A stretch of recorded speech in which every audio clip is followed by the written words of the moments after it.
Period वाली बहू।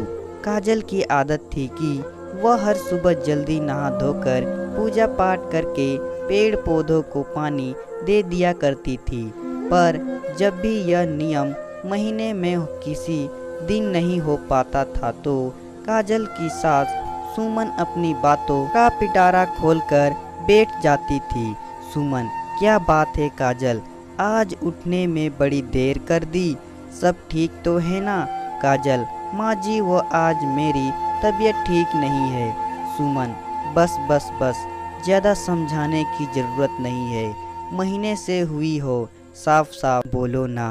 और हाँ, कान खोलकर सुन लो, तुम हमेशा यह गलती दोहराती हो। पीरियड के दौरान किचन में नहीं जाना और ना ही खाने की किसी भी चीज़ को हाथ लगाना, मंदिर में नहीं जाना और ना ही पूजा करना, तुलसी माता को भी हाथ नहीं लगाना। पीरियड के चौथे दिन ही बाल धोना और उसके बाद ही किचन में जाना। 3 दिन अलग कमरे में सोना और पीरियड खत्म होने के बाद ही बिस्तर की चादर को धोना। अचार को भी हाथ ना लगाना क्योंकि इससे अचार सड़ जाता है। काजल, पर माँ जी आप अकेले रसोई कैसे संभालोगी? अंजलि भी गांव गई हुई है, घर की साफ सफाई, बर्तन कपड़े, रसोई का खाना पीना कैसे बनाओगी? सुमन, मैं कर लूँगी, पर तुम घर के सब कामों से दूर रहना।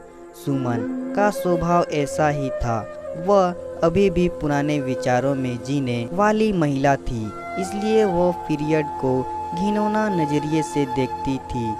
3 दिन काजल हद से ज़्यादा परेशान हो जाती है। कभी कभी तो इन दिनों में उसका खान पान इतना खराब हो जाता था कि वह बहुत कमजोरी महसूस करने लगती थी। इसका सबसे बड़ा कारण था उसकी सास का पीरियड को लेकर अंधविश्वास। काजल, क्या करूं? आज तो मेरी हालत बहुत खराब हो रही है, बार बार बाथरूम जाकर मैं तंग आ गई हूँ, बहुत कमजोरी महसूस हो रही है, मन कर रहा है कि एक कप गर्म गर्म चाय पी जाए तो पेट की सफाई हो जाएगी।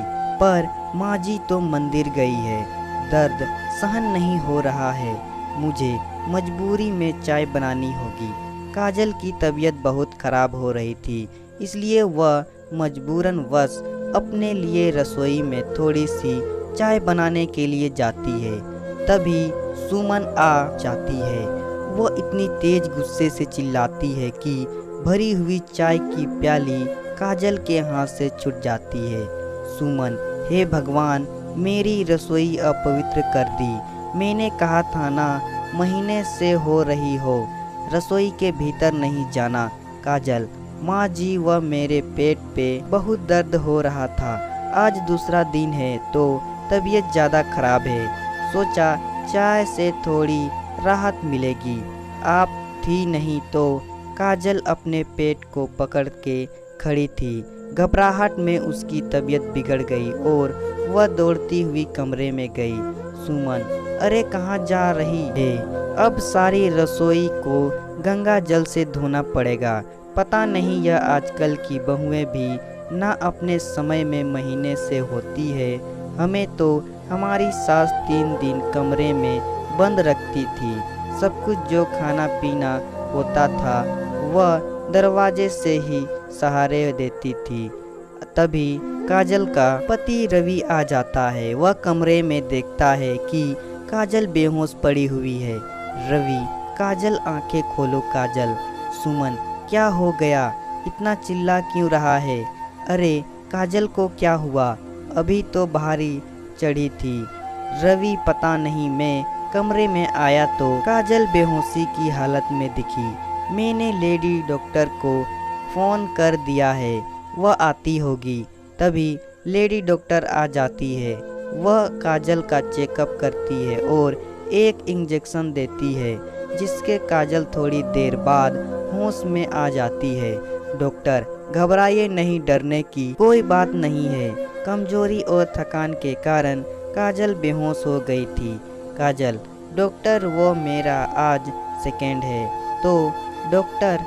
ओके काजल, तुमने सुबह से क्या खाया है?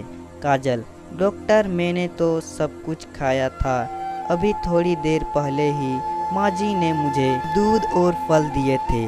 डॉक्टर ओके गुड, जब इतनी अच्छी सासू माँ है फिर तो तुम बहुत किस्मत वाली हो, वरना मैंने तो बहुत घरों में देखा है कि आज भी पुरानी रीति रिवाज निभाए जाते हैं। बहुत सी पुरानी औरतें अपनी बहू को इन दिनों में रसोई में जाने ही नहीं देती। लेडी डॉक्टर जो बातें कह रही थी उसे सुनकर सुमन अपने आप पर बहुत शर्मिंदा थी। काजल ने उसके बारे में झूठ क्यों बोला, जबकि काजल ने कोई दूध फल नहीं लिए थे।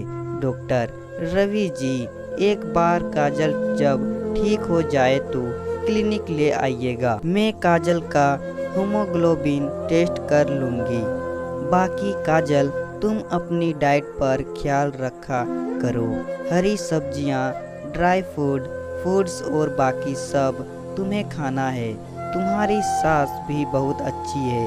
सुमन, आप चिंता मत कीजिए डॉक्टर साहिबा, मैं अपनी बहू का पूरा ख्याल रखूंगी। डॉक्टर के जाने के बाद सुमन काजल के साथ बहुत प्यार से बर्ताव करती है। रात तक काजल का तबीयत भी सुधर जाता है। सुमन, काजल बहू, ये ट्रेडे का मसाला जैसा तुम बनाती हो वैसा मुझे बनाना नहीं आता, जरा रसोई में तो आना। काजल, पर माँ जी मैं। सुमन, हाँ बेटा, देखो मैंने प्याज भूनने रख दी है, बाकी ट्रेंडों में मसाला तुम अपने हिसाब से भर दो।